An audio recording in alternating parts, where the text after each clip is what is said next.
Very good. Thanks a lot, everybody. This is Günther Fellinger podcast. I'm very happy that we have this opportunity to interview this morning a very prominent Romanian politician and reformer who has a great record as a former minister and is also a personality. Now, I hope in the future will continue to fight for the Eurozone membership of Romania. This is part of my series of interviews where we invite leaders from Southeastern Europe for more unity to discuss here and also to explain to the German, Austrian, and European audience that Southeastern Europe is going good and we have great success here in the last 20 years. And it's time for more unity as part of the answer of Europe against the Russian aggression against Ukraine and all of us. So, Claudio, I want to welcome you very much and introduce yourself also with all your background. And then we go in the middle of the discussion about economics, about Romania, and what that great country is planning for 2026. Well, first of all, thank you so much for having me here, Gunther. It's wonderful being here. I know your fights, I know your policies, and I wholeheartedly agree with them. And we share this common passion to have a united, consolidated, and powerful Europe. And given what's happening in the world right now, I think the Russian aggression is just one part of it. It's one part of the puzzle, and a very important one because it's right next door. But I think we have to look even further beyond because if you look at what's happening in the U.S. or what's happening in China, I think Europe that's the big battlegrounds which Europe is going to have to fight on. And I do think we have all the pieces of the puzzle. So this is the good news. The good news is we can solve our problems. We know how to solve our problems. It's just that sometimes we need a little bit more political will to do so. So this is a solvable problem. This is good. It's not an unsolvable one, but it does require a lot of strength and a lot of campaigning in order to do. So that's why I'm here. That's what I do in my life. I try to campaign for a stronger Europe, for a freer Europe, for a more integrated Europe, a more integrated economy, a less bureaucratic economy, and also a healthier Europe. That would be the goals. But tell us a bit your secrets about yourself. You're a member of the parliament and you're a former minister, and we want to learn more about your vita. So I have a financial background. So I'm a financier. Let's say I came into politics around 9 years ago, and I've been a member of parliament ever since. I've been in the Romanian government as Minister of the Economy for a brief period for 8 months. Problem is that in Romania, you have the lifespan of ministers is not very big, but it was enough for me to drive up a bit of change, drive up some change. And I'm also a big fan of transparency. I have this big budgetary transparency platform where every Romanian can see where money is coming from and where money is going, especially. And this is something that we use and that I use politically in order to show where spending can be more efficient, or where draft can be curtailed, or where there's corruption. So I think this is something where we can fight on a thing, a policy that we can fight for is more transparency. And I think this is something that Europe has brought to Romania. It wasn't very transparent before. It is more transparent now, which is good. And I think this is a big part of my political fights. Yeah. And tell me a bit about this open budget, because even in Austria we don't have that. And you know, Romania has always this kind of reputation of corruption. But in fact, you have all the spending online. How deep and how transparent are you in public finances? Well, if you don't have that, then we can talk and maybe we can export it because it's not. It's something which is readily available. It's just the numbers that have to be plugged in. So it's basically a platform in which everybody can see what taxes he's paying and what the state is doing with those taxes. And there's a lot of information there, like what ministry spends the most. Usually, people don't know what ministry spends the most in their country. Even people who are into politics don't really know all these intricacies because they're technical things. And yeah, maybe technical things are not as glamorous as the rest of politics.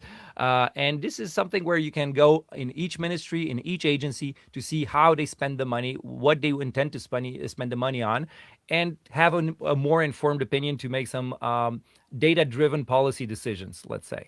And it serves also to combat fake news sometimes, because when they say, "Oh, we spend a lot of money on something," it's not actually a lot of money. Maybe it's very very little amount. So this is where you can actually see the priorities of politicians. So if a politician says my priority is education, but he always spends less on education, then maybe it's not education, you know. So yeah. So tell me about your other big achievement as a minister. You were also doing simplification and deregulation, and you are famously fighting red tape very effectively. I saw on your Wikipedia page. Yeah, so thank you very much for mentioning that. I'm a big fan of reducing bureaucracy and regulations. I think this is something that is holding not only Romania back, but Europe back. And this is why I said before that we hold all the pieces to the puzzle in Europe. So our problems are sometimes self inflicted. And the good part is it's also good that it's self-inflicted because it means that we can stop self-inflicting them. If it were inflicted by somebody else, then it would be more difficult to stop inflicting that damage. So that's why I'm a big fan of a lot of things which are happening in Europe right now, like the 28th regime that Ursula von der Leyen talked about a lot of things from the Draghi report. Not all of them, but 80% of them. I'm a big fan of them. I think that it's exactly what Europe needs, and I think there's a role to be played of constructive criticism within the EU. So if I usually when I talk about deregulation or simplification or debureaucratization, sometimes people say, "Oh, but that's against Europe." No, that's not against Europe. That's for Europe. This is something which would help Europe. It would help Europe integrate. It would help Europe get giants, IT giants like we have in China, Alibaba and others, or like we have in the U.S. like Amazon and Google and others like that. This is some part of the reason why we're lagging behind is because we're too fragmented. We have 27 different regulations many times, so it's a huge regulatory burden to fulfill all of them if you want to have a European size, and also a lot of over-regulation from the European Union. And I think we can solve both of them. So we can solve both of these issues and actually finish the single market, because this is what the four pillars that Europe was built on: the free movement of goods, capital, services, and people. So let's finish this. Let's actually do that. You know, the IMF estimates that the non-tariff borders within Europe are 110% for services and 45% for goods. This is higher than what Trump does to Europe. So Trump doesn't do that amount of damage to Europe that Europe is doing to Europe. This is part of the criticism, but for the constructive criticism, I agree, and I want the EU Mercosur agreement, the EU India agreement, the EU whatever agreement. Let's do agreements with everybody to have free trade with as many people as possible. But it's sad to see that it is easier to have common ground with Mercosur and with India than it is within Europe.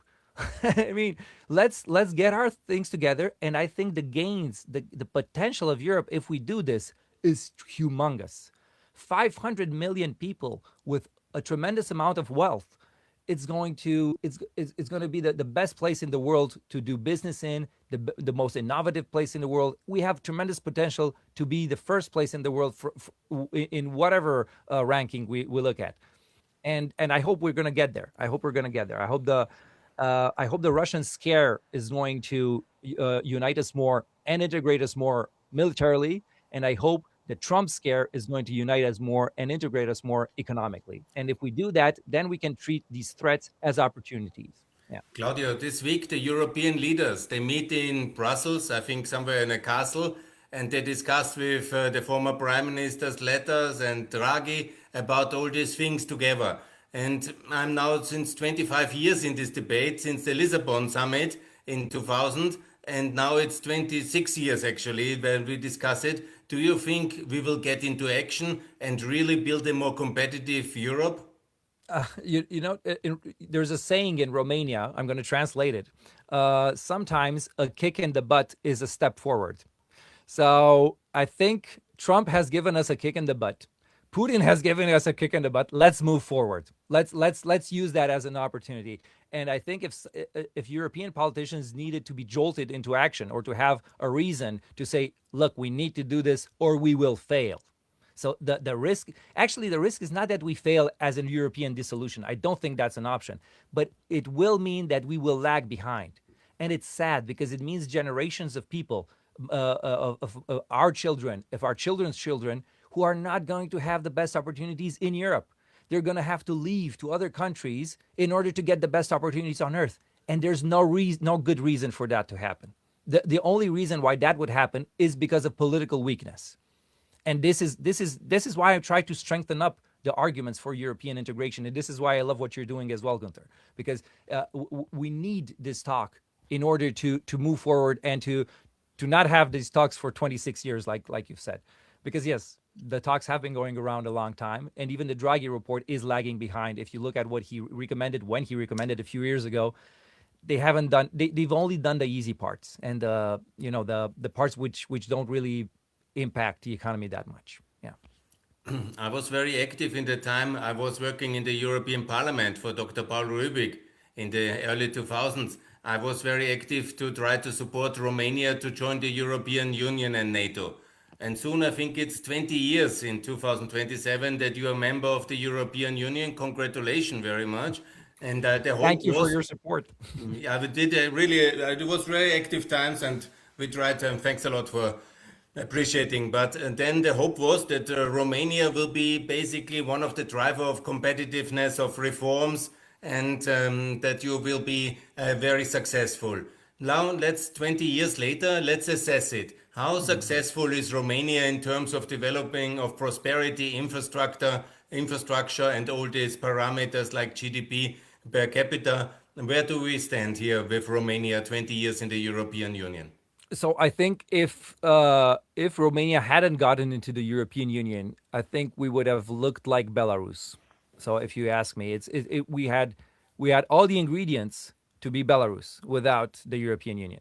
So that's why when I hear people in Romania, not a lot of them, it's a small minority, but when I hear them, being against the EU and saying we need to exit the EU, I say you don't know what you're talking about. It's the life you have right now, the standard of living, and I think it's a big mistake of politicians that Romanian politicians make when they say it's good that we're in the EU because we received money. The EU is not about receiving money. If tomorrow we were to stop receiving any EU funds, it would still be a great idea to be within the EU. Why? Because of the four liberties and because of the political unity that Europe gains when we're united, of the political strength that Europe gains when Europe is united, and that Romania benefits from as well.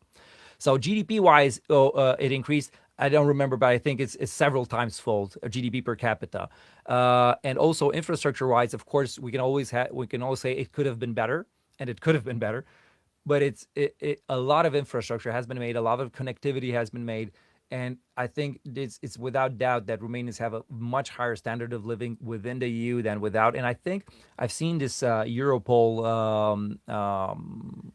that has been made, where I think Romania was the country with the most pro-European percentage. So I was a bit happy to see that Romanians are staunchly pro-European. What's amazing, I would say, is that even though Romanians are massively pro-European, when you look at the political spectrum, some parties which are anti-European gain a lot of votes as well. So I think what they do is that they try not to talk about their anti-Europeanness. They try to mask it somehow, and I think they're doing a too good job of it. And I think it's our job to unmask them. But I do think that that Romanian public, if there were a referendum or if there were any questions asked, they would say yes, we need more European integration. And right now, what we Claudia, let me ask you about that, because the last Europol was not so good. There was a little bit of only 40% of the said that in Romania that it's a good thing to be in the European Union, and I was very disappointed. Is it really such a what's the feeling of the Romanian population? So good. I'm not sure. Then I'm not sure about the Europol, because I remember the Europol in which we were on the first. It made the headlines in Romania as well. Yeah. Okay, maybe I mix it up. Tell me, So is yeah, it a maybe pro-European country today, Romania? I would say it's a staunchly pro-European country. Okay, very Yes, good. yes, and I would say the population is more pro-European than the politicians. So yeah, but I would say this: if you're pro-European, you have to fight for European integration. The next step for Romania is the Eurozone. Right now, unfortunately, because of a decade, almost a decade, let's say, of spendthrift governments. Right now, we're furthest away from the European eurozone as possible. You have to have five criteria that you have to fulfill in order to be eligible for the eurozone. In 2015, Romania fulfilled all of them except one, which was very easy to fulfill because it was just a political thing to get enrolled in what's called ERM2.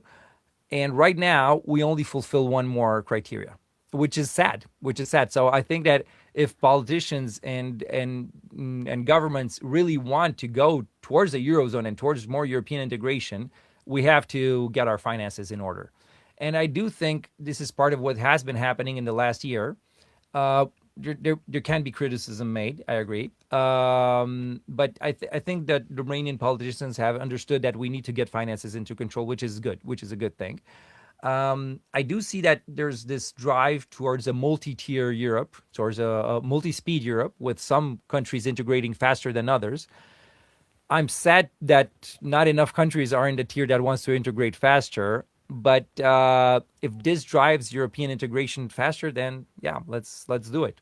Claudia, let me Unfortunately, ask you. Bulgaria joined now the Eurozone. yes, And yes, beginning of 26, it was big success.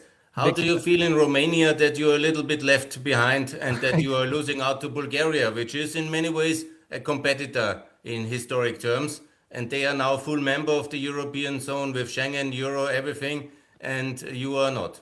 Well, this is. I think you're putting your finger on the wound right now. Exactly. We came into the European Union together. We thought we were linked, and all of a sudden, I think this is something that jolted a bit the Romanian people to realize that European integration is not happening if you don't do anything. You can't just sit in your house all day long and expect it to happen. Bulgarians did have very good public finances, and Romania had public finances 10 years ago as well. The difference is that Bulgarians kept them that way. Romania did not, and this is something which we have to change. And I think it's very sad for Romania. Croatia, who came into the European Union after Romania, is in the eurozone as well and in Schengen before us. So I do think this is something that Romanian politicians have to wake up a bit. And yeah, it is. It's sad as a Romanian for Romanian pride. It's sad, but I'm happy for Bulgarians and I'm happy for Europe. And I think I'm using this as an opportunity to say, look, others are doing it. We can do it.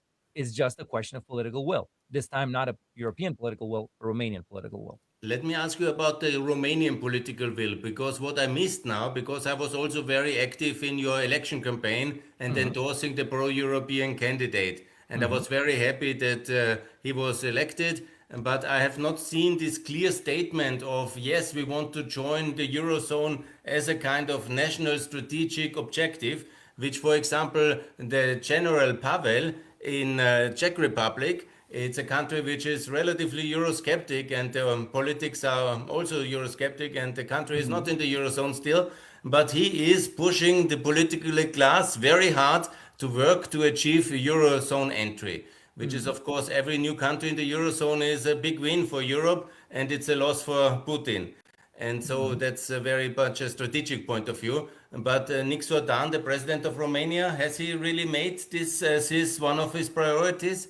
Or how is the political will in Romania now from the leading institutions to say yes to the euro and to lead the nation into the eurozone, first of all politically, and then fulfill all the criteria?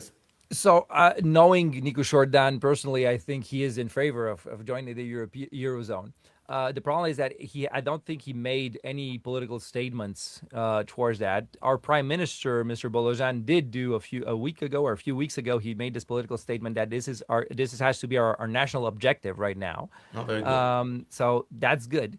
The problem is that he's not a very strong prime minister, as in he doesn't have a lot of political support to do. He had some political power before. He lacks it now, if you ask me. Um, so some politicians, some high-ranking politicians, speak about it, which is good.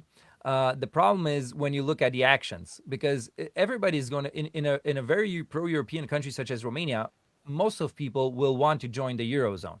The problem is that in order to join the eurozone, you have to fulfill some criteria, and it's normal. This is because the eurozone has to be healthy. You can't have sickness within the eurozone, otherwise the eurozone is going to suffer, and that's worse, the worst case scenario. So. I think we need to see our politicians getting their act together and stopping is increasing spending like they've done in the past few years. Also, stop increasing taxes. We have had some huge increases in taxes in the last period, and all of these things get us further away from the eurozone. So I'll believe it when I see Romanian politicians actually going with actions towards a more healthier economy and more healthier public finances, which gets us into the eurozone. So that would be my take on it. But before the Let me, eurozone, I would say we yes. need. So I would say there are two things we really need: the eurozone and integrated defense. And I think this is a place where we both agree. I think we need that French strategic autonomy. So let's say for some areas like the military, like defense, we need to have autonomy. We need to not depend on the US. We need to not depend on China or whoever. We need to be able to make the entire production process within Europe. And this is something I'm a really big fan of integrating European defense and of having strategic autonomy in defense, in the defense industry. And this is something where I think uh, where I think that the war in Ukraine has jolted politicians into action a lot. And I hope that the war in Ukraine stops, but I hope that the efforts don't stop with the war in Ukraine, because I see them having, if the war in Ukraine stops, saying, okay, so now we don't have a threat anymore. No, we still have the threat. It's just the war that stopped. And this is something which I hope will not happen. Yeah. Let's talk defense. Romania is, of course, a strong NATO ally, and you are a frontline state to the Black Sea. It's a very important country for European defense. And you have this famous military bases now at the Black Sea, which is, I think, the Rammstein of the East, or Aviano of the East, it's called in many ways, in order to explain the significance of this American NATO joint operation, which can reach potentially very far into Russia from its geographic reach. And there was recently talk that some Americans have left. What's the exact status of these bases now? And is there strong political support for these bases in Romania today? So right now, the U.S. military has, I think, several bases in Romania, but the main one is the one you're talking about, Cogălnicianu, and it's also we were a bit shocked by the American. It's not a withdrawal of troops because they said they're not going to withdraw troops. It's just the rotational troops that are not going to rotate anymore. So it is lessening the number of troops. I think again, it's something that should jolt us into action. It's something that should show us that we need to take defense a lot more seriously, not just Romania but Europe as a whole. We also have French troops on our territory right now. We have a French brigade, so I think the more we have of European integration of I think what we need more is to have these exercises. Like there was this exercise that stopped a few months ago, that ended a few months ago. It was called Dacian Spring, where they tried to move divisions through Europe from France to Romania to see how fast it would go. And they had a lot of problems. So, of course, we're going to say, oh my God, there are problems. Yeah, but this is peacetime. So we can have problems through peacetime because now we can solve these problems. So I think we need more exercises such as this to have to see how fast military logistics can come to Romania, because it's usually, I think logistics is what wins wars. It's not necessarily the tanks, the planes, the rifles. Is that, of course, but logistics is extremely important.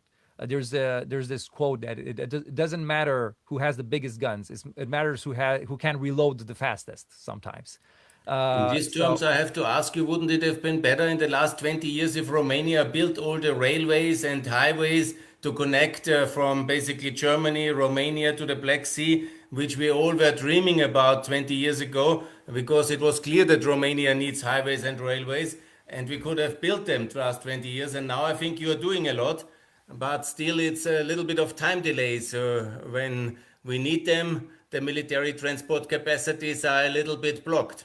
I totally agree with what you've said. So this is when you asked me about infrastructure before. I was thinking, okay, we could have done a lot more. We've done a lot, but we could have done a lot more. And this is exactly the type of moment where I think this is going to we're going to see the cost of not doing that infrastructure at the right time. So I hope right now the things are getting together. So they're building it, and I think that the rate of modernization of railroads and of construction of highways has increased dramatically in the past few years. So I hope that before we actually need them for military purposes, they're going to be built, and I think they're going to be built. But this just serves to show that sometimes you need an external threat to jolt you into action. If you don't have that external threat and you think things are good, we can sleep longer today. We don't. It's not an emergency. You're gonna get into a false sense of security, which right now we're not in anymore. So I do think that when push is going to come to shove, we're going to have that infrastructure ready, even though things have not gone well in the past 20 years. And I agree with you. And this is something bad. Yeah. Claudio, let me ask you about Moldova, because Hmm. recently, with the interview in Rest in Politics, President Maya Sandu, who I like very much and I support very much, and I always call for NATO membership of Moldova, but she made a statement about unification. And that was, of course, maybe popular. I don't know. I will ask you now, what's your opinion about it? But I was a little bit, when you talk about you want to support Moldova, I think building a highway to Chisinau from Bucharest would be a first very concrete step beyond all the nice talks about unification, but a nice four-lane highway. I'm not sure if it's ready because I was not traveling now for 4 years. But last time I was in Moldova, there was nothing like a highway from Chisinau to Bucharest. So you know Romania very well, and I will tell you something. There's no highway connecting Bucharest to Moldova, the Romanian Moldova. So you know that there's the region Moldova, and then there's the Republic of Moldova. So unfortunately, we're very behind on infrastructure, and it's not because of a lack of funds. The EU gave us a lot of funds for infrastructure. It was a lack of capacity inside the Romanian government to use those funds to actually build infrastructure. It's not just corruption. It's not corruption. So it's also incompetence. Okay. So people underestimate it sometimes, but it is. It's there. But we call it the Highway of Unity, the Unity Highway, and it's getting built. It's getting built. That's the good news. But yeah, if you were to come right now to Romania or to Romanian Moldova to Iași or to Chisinau, there would be no highway yet. Regarding unification, I think that's something that should be done, and I think that Romania should be talking the president, the prime minister, with the European powers, with NATO, and saying, look, we need to unify. Let's do two referendums, one in Romania, one in Moldova, and if the results are positive, and I think they're going to be positive, then let's do it. Because right now it will solve a lot of problems. But right now, unification is being done in small increments. Moldovans have a fast track to citizenship, to Romanian citizenship. Um, our electrical grids are interconnected, so they don't depend right now anymore on the Transnistrian supply of energy because it was really unreliable. Uh, Also, Moldova needs an army. Moldova doesn't have an army right now. So Romania is not a great military, but it has some military power and also military alliances. So I think Moldova needs those as well, that kind of security. And if unification were to happen, I think the economic development of Moldova would explode. It would be absolutely amazing what would happen there. So I'm a big fan of it. The problem is that you would need to take some steps in order to get there, and I don't see those steps coming through. So if I when in politics, you have to pick and choose your battles. You can't fight all the battles all the time. You're not going to win them. You have to concentrate, focus on some of them. And I think the battles on which I'm fighting right now is more European integration, Romanian European integration, going towards the eurozone, integrating the defense part and military, and also within the EU at a higher level, simplify, debureaucratize, deregulate, do the Draghi report. It's nothing extreme. It's nothing wow. It's just the Draghi report. If we were to do that, it would be amazing. It would be a huge step forward. So Claudio, these are let the me talk battles right about this unification thing because it was a now. big Mhm. news item. And I'm a bit skeptical about that one because what I also told the Albanians always when it comes to Kosovo and Albania and Macedonia, I say we can all be united in the European Union, in NATO, in the Euro, in Mhm. OSCE, in OECD, in Schengen, and all these wonderful mechanisms which we have. And then the borders will not be so important anymore. Mhm. And knowing, to dissolve countries and to unify countries is a very difficult political process in the international arena, which will receive a lot of opposition. So I wonder if Mrs. Sandra Maido, which I really like very much, but she is not even ready to say yes, she wants to join NATO as Moldova because she is neutral and she doesn't want to upset the Transnistrian consensus and Putin. And she has not a single time said something positive about NATO membership, yeah? Mhm. Which I was very, very much pushing. And then she is saying for unification, which is a much bigger concept. Yeah? Why can we not step the real step-by-step approach towards Moldova in the EU, in NATO, in the Euro, and work like this? So I used to criticize Maya Sandu a bit more, but when I see, but I criticize her in a constructive way. So I like her a lot. I'm a big supporter. But exactly what you said. Why doesn't she want to do more to come towards NATO, to come towards us? I think she picks her battles as well. So the political landscape in Moldova is very difficult. They have a huge Russian minority there, not just Transnistria, also in the rest of Moldova. So I think she's done a lot to de-Russify Romanian, Moldovan government, which is great, and Moldovan institutions. So maybe I think she's trying to tread carefully. But I do think that if unification would were to, maybe I think unification would be sometimes easier than NATO and EU membership, because it would be a fast track towards EU Okay. and NATO membership, and but it does require some coordination. It does require planning, and it does require even a military contingency in case that the Russian 14th Army, which is in Transnistria, decides to do something stupid, and we need to account for that. We need to control for that. We need to deter that. So I think there's a lot of political planning that can go into unification, but I think it could work. I think it could work if You both Maya could Sandu. use the German role model if you argue that this is the case, because it depends a little bit how you see the situation of Moldova.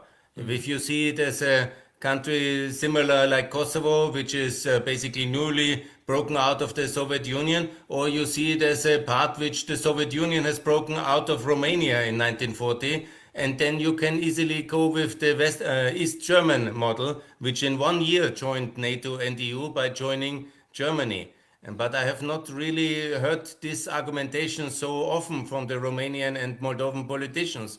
So you Well, have to convince the world opinion a little bit better if you really want to have support from the European Union, which is a big step.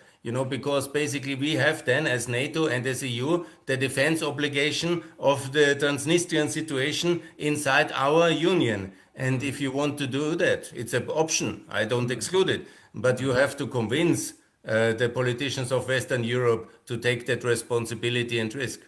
So I think that this should happen if this fight should be fought from the top. So I think our president, has to set this direction, to set this political goal for Romania. This can't come from a member of parliament. Or it comes from a majority of members of parliament, let's say. But it has to have this institutional support of the president. And right now, I don't see this as being a top priority. So knowing the things that I know, what it's very short termism, I think is the term. So they always look at what comes next. They don't look 3 or 4 steps in front. And unfortunately, that's also the case for what I call the good guys in Romanian politics, so the pro-Europeans. Um, and that's actually why their main argument for why it's good that Romania is in the European Union is that we get funds. That shouldn't be the main argument. Also, funds are going to run out at one point because Romania is developing, and the reason why Romania is getting funds is because it's less developed than other countries. But the more it develops and the more convergence we have, the less it's going to get. So what happens then? It's not good to be in the European Union anymore. Of course not. So it's a stupid argument. So I would criticize the good guys, the pro Europeans as well, my own guys, let's say. But yeah, I try to do so in a constructive way and choosing my fights. And right now, I think if we were to have the coherent talks for unification that you mentioned, so talking with European leaders, getting them on board with a potential tight situation in Transnistria, this has to come from the top. This can't be the fight of an MP, of a member of parliament. It has to be something more institutional, and unfortunately, I don't see that happening very in the short term. Yeah. Claudio, what I saw in Moldova, and I was very happy with Mrs. Sandu because the taxes have been cut very low recently. In the last, I think it's already 4 years ago. I think they have a 12% flat tax, to my best knowledge, 12%. Very good. And that's on corporate and on income. I have to check that I don't make any mistakes there. But in terms of Romania, you have a very good tax system. As far as I remember, it's 16% corporate and 10% income tax. Now you mentioned that it is tax increases, so I was a bit worried. Can you tell me what's the actual tax system? Because it's one of the reasons why in 2005, when you started with the flat tax, this big economic boom of Romania started the last 20 years, which has put you from one of the poorest and absolute poor country, I know Romania very well, to an enormous and wealthy upper middle class, which has really transformed your whole nation into the tiger or boom economy of the last 20 years. Congratulations for that. But will you keep the flat tax? What's the news on that? So thank you so much for this question. I'm a staunch supporter of the flat tax, and just so you know, when they introduced before they introduced the flat tax in Romania, the taxes were from 18 to 45%. It was a progressive, and one of the main arguments not to go to a flat tax of 16% at the time was that it would the revenue of government would crumble. Do you know what government revenue did? It actually increased. So we actually took more with a lesser tax and a flat tax than we did with a high and progressive tax. And this only goes to show you that higher taxes doesn't mean higher revenue. At one point, higher taxes means lower revenue. You're just stupid if you do that. I mean, it's not even good for government. It's not good for the economy. It's not good for anybody. And so right now we have a 16% corporate tax, and also a 10% income tax, but also 25%, 35% actually, Social Security, which includes healthcare and retirements. So in total, I think I criticize a bit Romanian government for high taxes on low earning people, because what other countries, I'm not sure in Austria how they do it, but in France or in the UK or in Italy or even Germany, they have these amounts which are not taxed, which are tax-free, deductibles, which help people who earn less, also make a living. And unfortunately, in Romania, we don't have these deductibles. So, or we do, but it's very, very little, and it's insignificant. So this is one of my political fights: is to maintain the flat tax, but also add these deductibles, because right now the flat tax is under attack, and it's under attack. Really? Yes, That's it's very under. bad because it's the one thing which made Romania rich. Actually, there are three things. I would say there are three things which made Romania great, economically great in the past decades. So this flat tax is one of them, is the first one. Then we had this very good taxation of small enterprises, of micro enterprises. So basically, micro enterprises would pay 1% of their revenue, and that's it. Oh, No, very no, good. yeah. So Explain that a little bit for the audience because I well, heard about it, but I never understood well. unfortunately, they took that away. Oh So, no. yeah, they took it away. But the way in which it worked is that you would set up your shop, your enterprise, your business, and if you only had, I think, one employee. If you were a micro enterprise, so you would have under a certain amount of revenue, you would only pay 1% of your revenue. No income, no profit or corporate tax or whatever. Of course, if you had employees, you would pay taxes on the salaries, but that's something different. and it allowed a lot of people to do a lot of business in Romania. This very favorable regime, and it also allowed simplified accounting because you didn't have to keep the books with all the expenses and stuff because you just have to record your revenue, and as long as you record your revenue, you know what the taxes are. There are no discussions with the tax authorities. It's all very clear. It's all very simple, and it was perfect for really small enterprises. Unfortunately, they took it away a few years ago, and but I was a staunch supporter of that as well. And the third thing was what we call second pillar pension funds.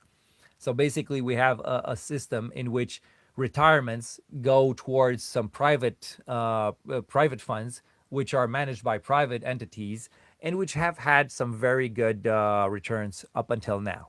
So I think these three things actually help Romania a lot. And right now, the Social Democrats, so in Romania, we have several big parties. The Social Democrats are one of the big parties. They are attacking the flat tax. They've been attacking it for ever since it was got implemented. They were against it. They didn't change it though when they were in power because they sensed it was really popular. So they didn't have the courage to change it. But they're still talking about changing it a lot, and I'm scared and I'm afraid that they're gonna try to take it away from us. But it's not gonna be without a fight. And I do think that if we go back to the progressive system that was before, revenue is gonna decrease. So it's not even gonna be good for government. It's gonna be bad for people, bad for the economy, bad for government. It's a lose situation. What we can do and what I support doing is to have these deductions. So to have a certain amount which is not taxed for everybody, rich or poor, so small or big salary. This way, you help poorer people, manage to live by.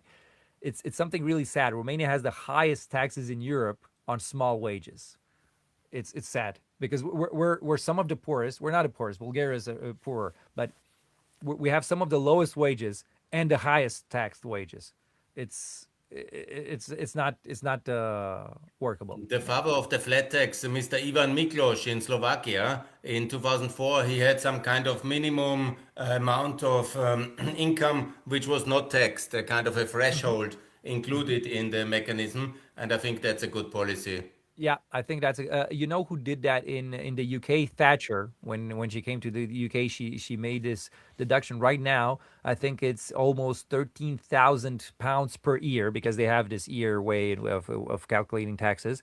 It's not taxed in the UK, and it helps low earners. It helps people, and it helps them not by giving them social security, not by giving them welfare, but it helps them by keeping more of their own work. So you don't get that money if you don't work. You have to work to get it, and that's why I think it incentivizes work. It incentivizes people to activate, and I think it would be an all around good thing, such a deduction in Romania. Yeah. But you say that actually, I want to make a statement that we should do the same in Austria, the flat tax, and we should do the same in Germany and in France, and that would solve our growth problems very much Yes. because the enormous economic growth of Romania in the last 20 years, where your GDP has basically, I think, 8 times bigger than 2000. This is really huge and unique in history and enormous success. It is because of the flat tax and low taxation, attracting investment, and of course because of NATO and EU membership. And I would also say that the prime minister or the politicians who are going to do the flat tax in Austria or in Germany, I think they're gonna remain in history and they're gonna win the next elections if they have the courage and to do that. It's gonna be such a big boom of growth that it's gonna do a lot of good to your countries. And I also think it's gonna bring back more revenue to government because it allows the economy to grow more. So even if you take a smaller slice of the pie, you take a smaller slice of a bigger pie. So it's gonna be it will be a success if they have the courage and vision to do that. They should do that in Austria and Germany and everywhere. Yeah. Everywhere in Western Europe to follow because we have a similar system like the flat tax now from Estonia to Bulgaria, and it Hmm. has proven enormous success for the European Union. All these countries have been really tremendously growing in the last Hmm. 20 years, and that's one of the key reasons because of low taxation and best, of course, the flat tax. I totally agree, and this is what Europe should be doing if we want to fight in the big competition with the U.S. and China for economic growth, for innovation, for big corporations to be here in Europe, to be able to have genuine high-end innovation. It pains me a lot to see that data centers and chip factories are not being built in Europe. Why are they not being built in Europe? We have ASML in Holland, which builds these huge lithography machines on which all of these factories are built, but we can't build them in Europe. And it's only regulatory. It's only things which are linked to regulations and to the political environment. So this pains me a lot. But I hope we're gonna have some politicians with a more free market vision in the future, and this can really drive Europe forward. Yeah. Romania is one of the boom countries in the energy sector, and you have huge projects of hundreds of megawatts of solar energy, wind energy, and all these amazing opportunities. How is that sector going? Is there a lot of inward investment into Romanian energy sector? So I think that the main investments have been private driven. So you have this Austrian company OMV in Romania that bought Petrom and who made this huge investment in a power station, which right now has 10% of Romanian production of energy is made by this joint Romanian Austrian investment. Let's say it's more Austrian, I think. So also a lot of investment done by private individuals, by people who build solar panels on their houses, or who build solar panels or solar farms. Unfortunately, the state sector is still very big in the energy department. So 80% of Romania's energy comes from state-run enterprises, and there's not a lot of investment going on in them. We have this nuclear plant, which is a CANDU design or a Canadian design, which is we only have two reactors out of five. There are talks of building the another two reactors, but those talks literally date since I was in high school. So from since I was in high school, they're talking about them. Construction has not yet started. So yeah, it's like the highways that you mentioned before. The difference is that the highways are starting to getting built. These ones are not. So I do think we have a lot of things to do in the energy department. The private sector did its job. It's being held back by state regulations, and the state sector is still huge, and it's not doing its part. And I think that we see that a lot. So if I were to recommend something, is that European energy industry Romanian energy industry look more like the European energy industry. So we should import a lot of better models from abroad, because the state-driven model that we have right now is really not working. Yeah. Because you have the potential to produce gigawatts of Yeah. solar energy still, and you could really supply Ukraine and help us to Hmm. win this energy war with all Hmm. your enormous potential as well in the Black Sea with this Neptune gas field Hmm. and oil. And you are really an energy superpower for Europe in the making if the right decisions are taken. So I'm glad you took up this point. Romania has helped Ukraine a lot, even with energy. And one of my issues with our current government is that, which is pro-European and pro-Ukraine, but one of my issues with it is that it's not being transparent about it. Austria, Germany, Poland, you name it, have all said, "Look, we are helping Ukraine with this," and they've given. We know how they're helping Ukraine. The only country in the EU which is helping Ukraine a lot, and trust me, it's a lot, but we're totally secretive about how and what exactly we're doing, is Romania. And this fuels a lot of propaganda, of disinformation, and you have these people who say, "Oh, we're poor because we're helping Ukraine," and stuff like that. That's actually not true. It's really false. But you can't really combat them without having transparency, without having access to official information. So this is one of my fights as well, to convince them to provide that information. And I know from Bulgaria, for example, the defense industry, they have a lot and they are in red hot overdrive to supply Ukraine, and we are very grateful for their support. I don't know about the Romanian defense industry, but it's good. You know, every good European should support Ukraine with maximum defense industry, energy sector, financially. This is our patriotic duty as Europeans, and I totally thank you, agree. Romania, that you do that. Yeah, totally agree. We are doing that, and I also was a supporter of, in the case of a ceasefire in Ukraine and of troops being sent there. I think Romania should send troops as well.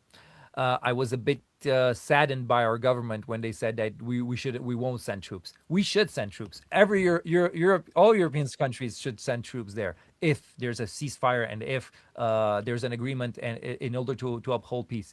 Ukrainians had they took all the damage from the Russian aggression. And the reason why it's not at the Romanian border and it's not in Europe right now is thanks to Ukraine.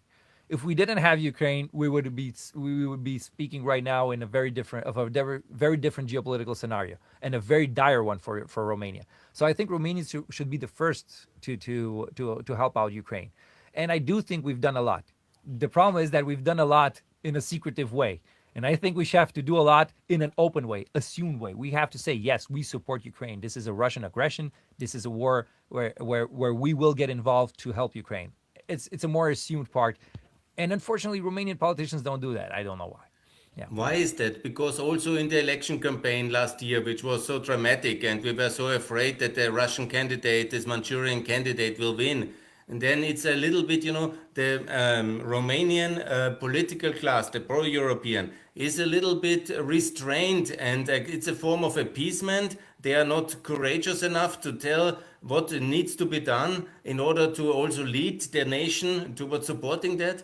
Is this the I, I appeasement or I think afraid? this is a piece. Fear? It's a fear and an attempt to appease. But you can't appease this. And in politics, people who don't say anything versus people who say something really concrete lose. So if you're wishy washy, if people don't exactly know, if you're for Ukraine but not necessarily too much, and if you're not really precise and people don't think you're really mean what you're saying, you lose out. And this is, I think, what happened to Romania. That's why there was this door open for anti-Ukraine and anti-European politicians, because they came with a very clear and coherent message, and people, I think, on some level, respect more a politician that says something I don't agree with than a politician that doesn't say anything and tries to appease everybody and try to be everybody's friend. And if you're anti-Ukrainian, I'm your friend as well. If you're pro-Ukrainian, I'm your friend as well. It doesn't work that way. You have to give the direction. And I don't think appeasement works. And I'm one of the most outspoken politicians on this. I think we should help Ukraine openly, more than we did so up until now. It's good that we did so. I think we can do a lot more, and I think we should do so openly in order to combat the disinformation, because there is a lot of disinformation that comes. We're poor. Romania is poor because we're helping Ukraine.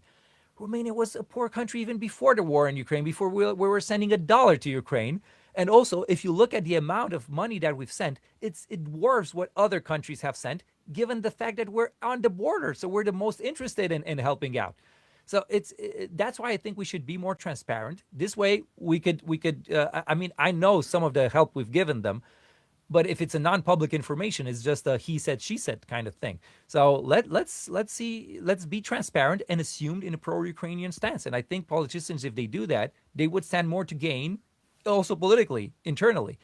Oh, but yes, they would have to do the debates. They would have to deal with hard questions. But the hard questions are easy to answer. I've been in these debates for the past 4 years since the war in Ukraine started. I don't think there's a problem in defending the pro-Ukrainian stance. There are hard No, it's questions, but there are clear. easy It's our answers. patriotic duty, and it's Exactly, just our exactly. enemies who are against Ukraine. And I've gone on their shows. I've gone on their podcasts, with anti-Ukrainians, and I've talked. I give them the arguments. We talk. And some of them then say, "Yo, okay, I respect you. I don't agree with you, but I respect you." So you gain their respect as well. Whereas if you go there and try to appease them, you don't gain their respect. You don't gain anything. So yeah, I think appeasement is a bad strategy at this point. I think we need to be assumed. Yeah. During this election, there was also massive Russian intervention in the Romanian political space, which is proven now with a lot of money and a lot of intervention and whatever kind of bots from Russia. But Mhm. still, the American MAGA right is somehow claiming that the EU has intervened in the Romanian elections. Yeah, what's going on wrong here with the interpretation of that elections? And why are some like J.D. Vance and others somehow so against Romanian democracy and trying to portray your country so negatively?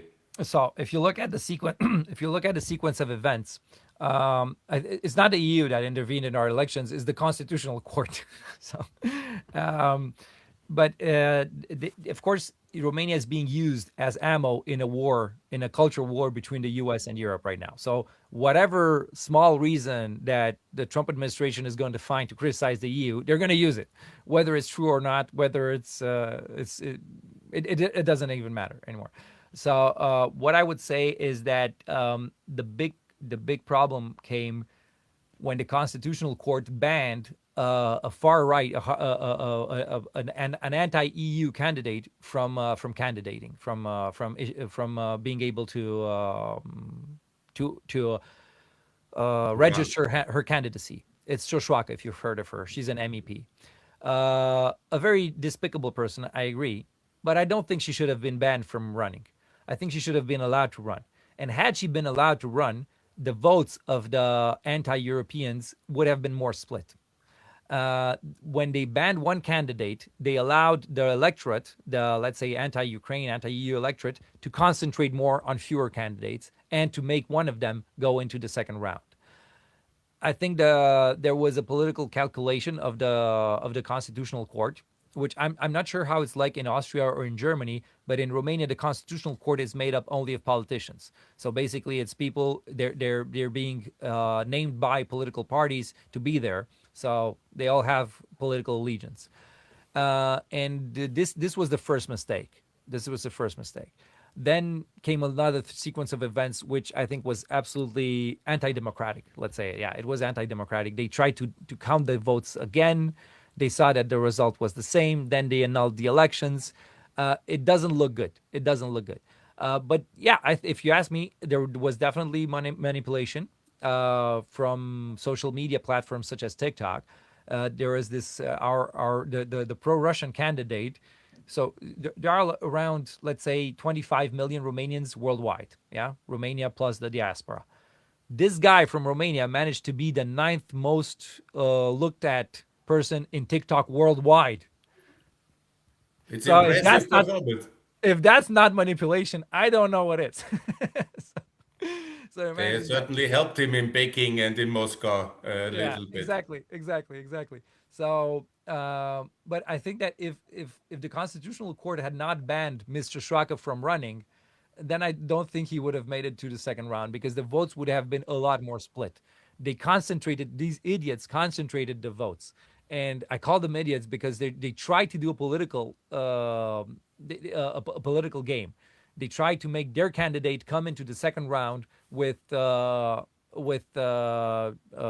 far right candidate so that people would be forced to vote for him, and he didn't even make it to the second round. So, yeah. What's the role of Mr. Orban in all of this? Because in Austria we see him very critical because he was manufacturing this so-called Schengen crisis and together with Vucic in order to build up this Aure candidate, in my view. And I called him out many times that this is unacceptable kind of intervention in Romanian politics. And he seems to be very, very negative factor in Romanian He politics, is. Mr. Viktor Orban. Now in April he faces elections. Hopefully he will lose. I think he will So lose. yeah, Peter that would be Magyar great. will win at this point. From what I hear. The funny thing is that even though Viktor Orban supported our anti-European candidates, there's this political party of the Hungarian minority in Romania, which has around 5% of the vote, who supported the European candidates. So yeah, so Hungarians in Transylvania and in Romania, but mainly in Transylvania, it depends who they listen to, whether they listen to Viktor Orban or to their political party. But I would commend this political party and its president, Kelemen Hunor, who is this Romanian Hungarian guy, who actually went to Viktor Orban and told him, cut it off, cut it out. He's not going to be pro Hungarians in Transylvania. He's a nutcase. So stop it. And he did stop it afterwards. But he did give initially political messages towards the anti Europeans. Yeah. Yeah, but I I want do think also, as an Austrian, to apologize for our position. It was disgraceful. I was fighting against it, and I'm really very sorry that we blocked your Schengen membership for 2 years. And I want to ask you, how is now the feeling and the economic benefit to be in Schengen fully as Romania is now? so. I do think it helped a lot, and I thank you personally for fighting to the good fight and for fighting towards Schengen integration of Romania. It helped a lot, and I think, but the impact is long term. So the fact that we weren't in Schengen and we had all those queues at the borders and stuff was one of the things that helped anti-EU propaganda here, because they were portraying us as being second class citizens. They only want us here in order to get our resources, or they only want us to consume their products without, and indebting us and flooding us in debt. And it served the wrong cause. It served the wrong side of the political spectrum, in my opinion. But right now, I think I think it's great. I think it's something that, again, it happened after we have had this election interference, and I think is what jolted European politicians into action, saying we might actually lose Romania. We might actually have a problem here if we don't get our act together. So what I know happened is that European politicians contacted Romanian politicians and said, "What can we do to help?" And Romanian politicians said two things: Schengen and visa waiver program for the United States. And they both got through immediately, if you remember. Problem is that ever since the Trump administration Trump won the presidency a few months after we got into the visa waiver program, and then they took us out again. So, No, yeah, I'm sorry but to hear. we're very happy with Schengen. So we're very happy with Schengen. But I Welcome. would say this. I would say this. If Europeans want European unity, I think we should ask for equal European treatment of European citizens by foreign governments as well. So I think this is something where the EU should have also a say in saying to the United States government, look, if you want for us to have this agreement, we have them for everybody in Europe, or we don't, because they also have benefits. The U.S. side also has benefits. I think it's just not a unitary position the one in which the European Union negotiates in. Yeah. Absolutely, we should push for Romania visa waiver towards America, the same like all European Union citizens. I think that should be the other thing where I cannot understand it because Romania is 20 years in the European Union, but you're still not member of OECD in Paris. And I don't understand exactly why that is, because when we allow you in the European Union and we are all the members of OECD as well, we have votes there. I cannot really understand that. Can you explain me as a former Minister of Economy why exactly that situation is in the OECD So and when will you finally join? I'll tell you why, but you're not going to like the answer, maybe, potentially. So, when Romania and Bulgaria got accepted in the EU, there were some conditions that we didn't fulfill. And it was a political decision to make us go in, even though we didn't fulfill those conditions, with the agreement that we would fulfill those conditions afterwards, and we would strive to do so. Uh, that was great for Romania. It was great for Romanians. Not that great for Romanian politicians, because what Romanian politicians did then is say, "Okay, we're in the European Union right now, so we don't need to bother with more reforms along the way." And all reforms afterwards happened very hardly. So it was because usually politicians don't like reforms; they stand to lose from them a lot. So they have power, they would have less power. They have some opportunities and influence, they would have less opportunities, less influence. They don't want to do that. They do so reluctantly. So I think that what happened is after EU enlargement, Romanian politicians got careless. They just sat back. They said, "Okay, so we're linked to Europe. We can do whatever now. We don't need to do anything else. They can't do anything to us. We're already in." And I think that was a very bad signal. And that's why we're not in the OECD yet. But I will say this: we will get there. I think even this year or the next. So I think it's going to be a development which happens soon. Yeah, yeah. That's I that's was the good. told by the Austrian authorities that this year it will happen. Okay. So Well, I it's hope. even better. It's even better. I'm You not know, we sure on have that to speed timeline. up because we harmed you so much, and my apologies again for Schengen. And It's now we okay. have to, at least on that one, to help you faster and Thank you so also much, Gunther, for in helping the us and in supporting us. the Eurozone, I think we should be much faster on that one. I have to ask you one more critical thing, Mhm. because I'm really big fan of Romania, but there's one thing I really don't understand because you have not recognized the Republic of Kosovo, and that's an open wound for me because of course, I lived in Kosovo 5 years and I worked there, and I want that all countries recognize Kosovo. So can you explain me exactly what's the reason here? What is it so important for you? Because So when we in Germany, Austria, America recognize a country, maybe you're in the same alliance and we share the same knowledge about foreign policy. And why exactly you are so intransigent on that issue? So I think that the reason comes to the fact that in Romanian politics, there's this issue on whether Transylvania, Romania has three big regions. So there's Transylvania, there's Wallachia in the south, and there's Moldova, the Romanian part of Moldova.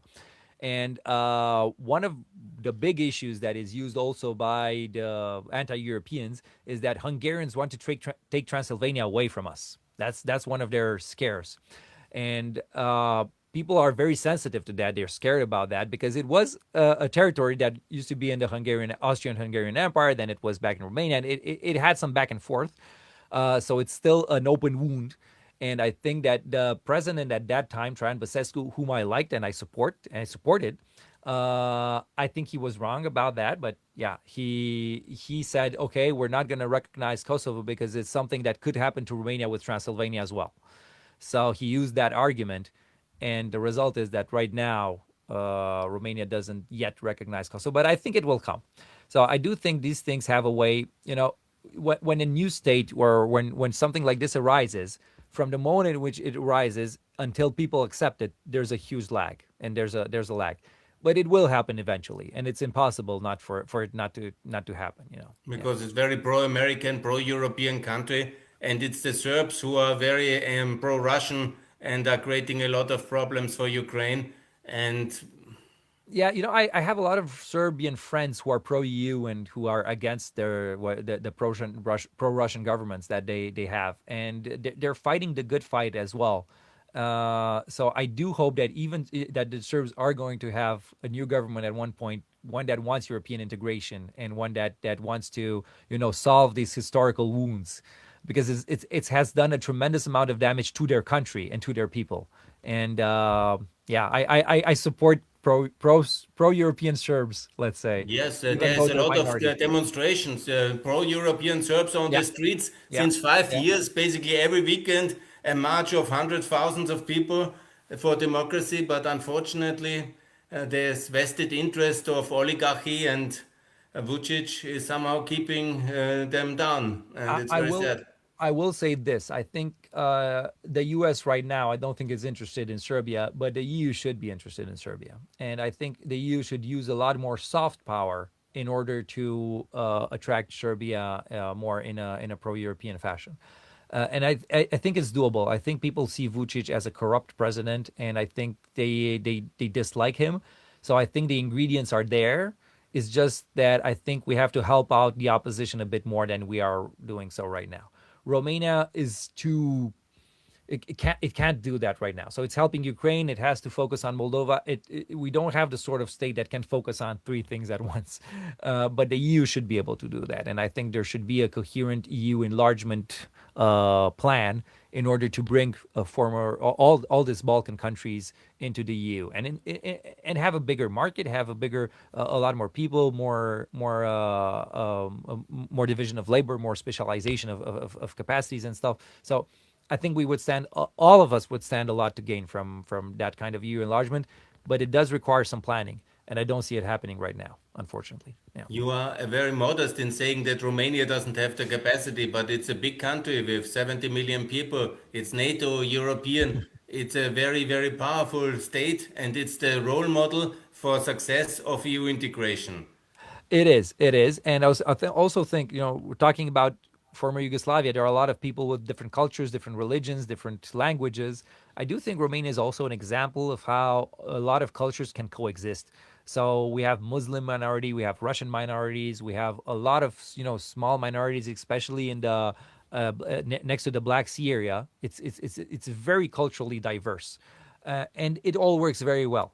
It also it shows that if you don't politicize cultural differences, and if you have prosperity, it's there are no cultural incompatibilities that we have, for instance.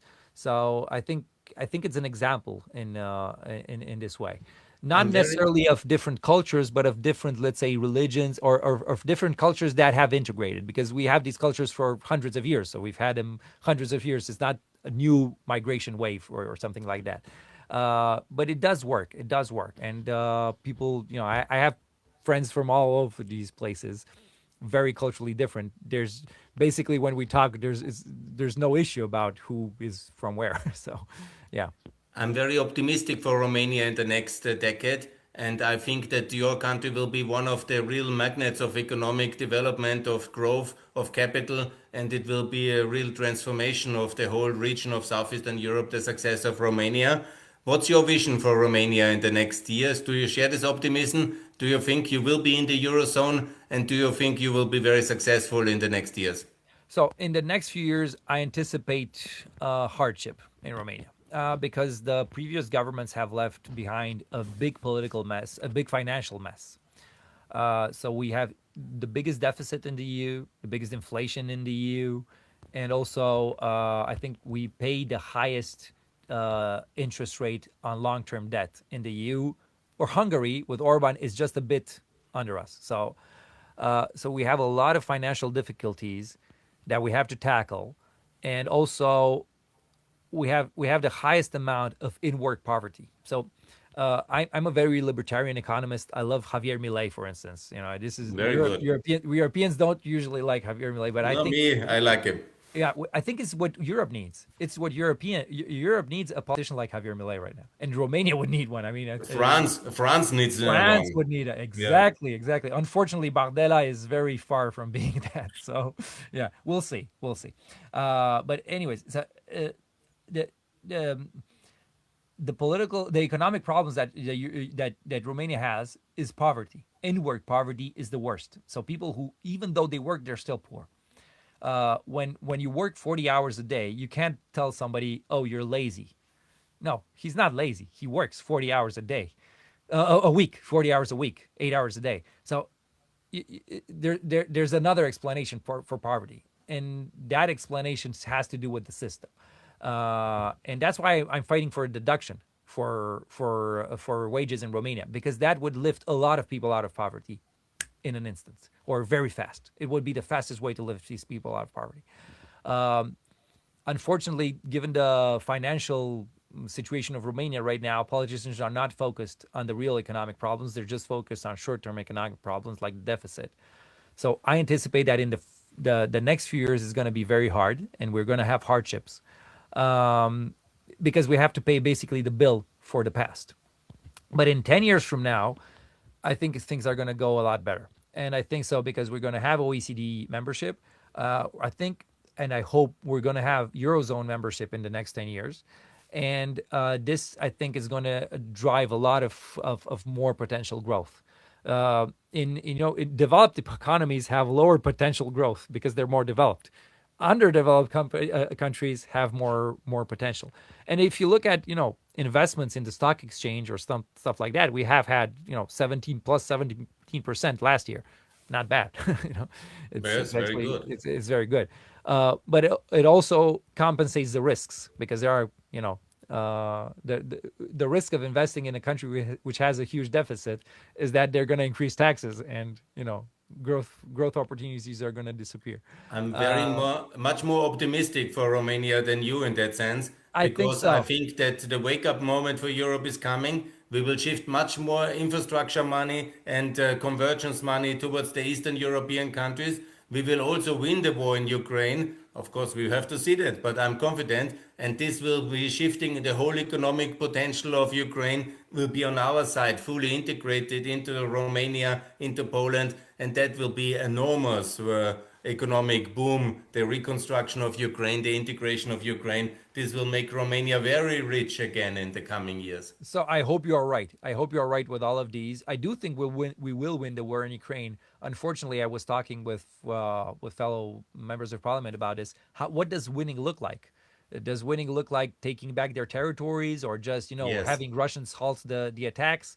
Uh, yeah, it's difficult because if you look at we've been talking with people who know the situation on the ground. We understand that Russians are very fortified, so their territories, they fortify them, and even though they have manpower issues, and they have huge manpower issues right now, it's easier to defend than to assault. So yeah, we'll see how this goes, but I do think that Russian cannot win the war. They can't win the war anymore. That's for sure.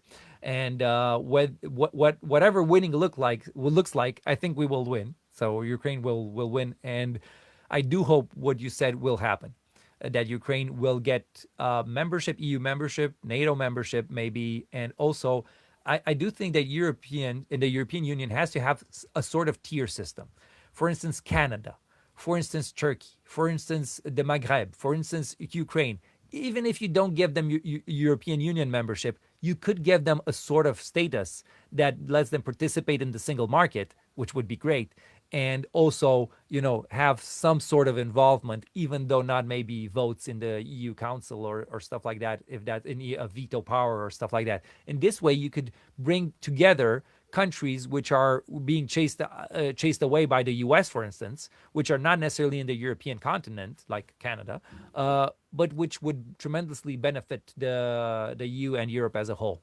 So I think this is something which I've heard this idea being floated around in Brussels, and I think it would be a good idea to have this sort of membership of EU like-minded countries, especially in a world which is dominated by the U.S. and China, which are not are pretty nasty. So Europe is the kind power, and kindness means also getting people together. So yeah, that's what I think Yes, you and should I be doing. think this understanding is now increasing in Brussels. You can Mm. see that with the trade agreement with Mercosur and with India. So Ursula is working very hard. And I try to convince the European institutions to fast track the membership of Romania into the Eurozone. The criteria are one thing, but we have to win the war as well institutionally. Mm. And the faster Romania is in the euro, the faster you can grow, we can grow together. And also that's a very meaningful for Moldova and for Ukraine. And I think that is the best way forward. The faster Romania is in the eurozone, the better. Totally agree. Totally agree. I want to thank you very much for this interview. This was really very kind and open discussion about Romania 2026. It's the one success model we have from the Estonia to Bulgaria. Romania is a very big country. It really stands out and it's very successful because of the flat tax and because of good liberal reformers like Claudio Nasio. I want to thank you very much for your time. And please, your last words for Romania. Strong. Great. So, Gunther, thank you so much. I've had great time speaking with you. It was a pleasure. I don't even know how the time passed. So it was absolutely great. Thank you so much for what you did, for the support you've given my country and EU enlargement. And I hope there are more people like you and like us, let's say, who fight towards EU consolidation and enlargement, and also to get to make the EU more healthy in a Javier Milei style way, in which you can Very have more good. deregulation and more private economy. That would help Europe grow tremendously. We have all the ingredients here to succeed. Let's just use them. Yeah. Thanks a lot. That was my podcast with Claudio Nasio, former minister from Romania, member of the parliament, a great reformer. Thanks a lot. Mulțumesc mult for Romania. I will stop now.